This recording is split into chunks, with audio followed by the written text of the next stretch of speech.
हम अपने किसान भाइयों को लगातार कोशिश कर रहे हैं कि एक ऐसी जानकारी किसान भाइयों के पास पहुंच सके जिससे किसान भाइयों की आलू फसल से किसान भाइयों को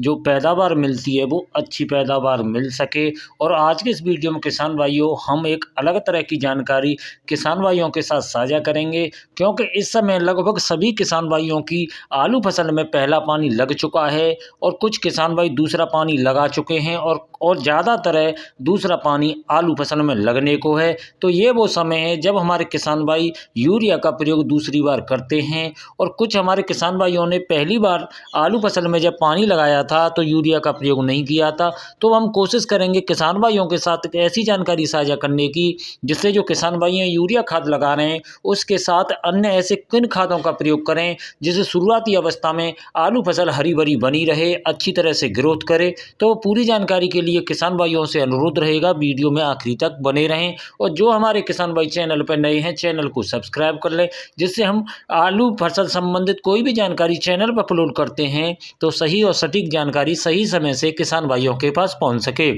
नमस्कार किसान भाइयों, मैं निहाल चौधरी फिर से हाजिर हूँ किसान भाइयों की सेवा में आपके अपने YouTube चैनल कृषि अवतार पर। किसान भाइयों हम कोशिश करेंगे एक ऐसी जानकारी देने की जिससे जो शुरुआत में आलू फसल अच्छे से ग्रोथ करे, ज़्यादा से ज़्यादा जो ट्यूमर है उनका निर्माण हो और आलू फसल में जो यूरिया का प्रयोग करते हैं वो कितनी मात्रा में किसान भाई करें। तो कोशिश करेंगे एक सही जानकारी देने की। तो किसान भाइयों आलू फसल में यूरिया के प्रयोग की बात करें तो आलू फसल लगभग 35 दिन 40 दिन के आसपास दूसरा यूरिया का किसान भाई प्रयोग करते हैं। तो इस समय किसान भाइयों जो आपने आलू फसल में पहली बार यूरिया का प्रयोग नहीं किया है तो आप लगभग 35-40 किलो यूरिया प्रति एकड़ के लिए प्रयोग कर सकते हैं।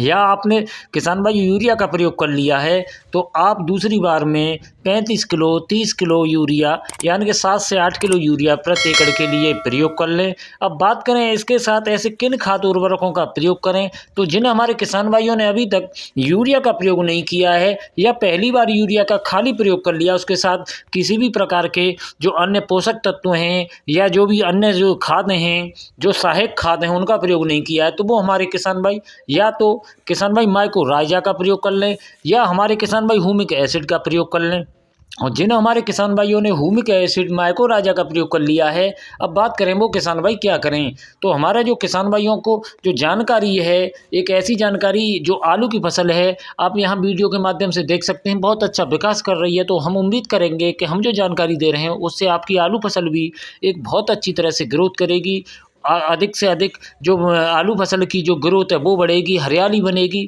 तो किसान भाई इसके लिए आप सल्फर का प्रयोग कर लें। अब बात करें सल्फर की मात्रा की तो हमारे किसान भाई 80% या 90% डीजी फॉर्म में जो सल्फर आती है किसान भाई 2 से 3 किलोग्राम मात्रा को प्रति एकड़ के लिए प्रयोग कर लें। सल्फर में किसान भाई फंगीसाइड भी है, किसान भाई आलू की फसल की जो जड़ें हैं वो प्रभावित होती हैं रोगों से, उसमें भी ये काफ़ी हद तक सहायक है, यानी कि आपकी जो आलू फसल की जड़ें उन्हें भी सुरक्षित रखने में ये किसान भाइयों काफ़ी सहायक है। और इससे आलू के जो पौधे हैं वो अच्छा विकास करेंगे, अच्छी ग्रोथ करेंगे। और इसके साथ साथ किसान भाई नाइट्रोबेंजन 35% का प्रयोग कर लें। नाइट्रोबेंजन क्या है, एक तरह का एक्टिवेटर है, यानी कि इसकी 2 किलोग्राम मात्रा को आप प्रति एकड़ के लिए प्रयोग कर लेंगे तो जो पोषक तत्व है जो खेत में होते हैं उनको खींचकर इसका काम है पौधों तक पहुँचाने का, यानी कि ये एक्टिवेटर है एक तरह से जो आलू फसल में हमारे किसान भाई खाद उर्वरकों का जो प्रयोग करते हैं उनको एक्टिव करता है, जिससे आलू फसल के जो पौधे हैं उनकी जो जड़ें हैं उनको पोषक तत्वों को ग्रहण कर लेती हैं।